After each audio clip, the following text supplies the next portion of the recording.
ఆహాహా ఓహో నీ చూపులు నన్ను సోకగా మనసోపనైతే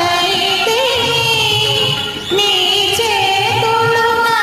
తాకగా వికసించిపోతే ఏ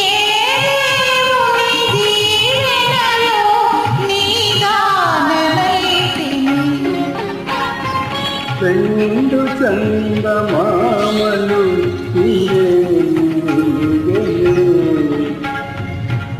ఒకటి నీలి మొయిలో వేరొకటి మేలి ముసుగు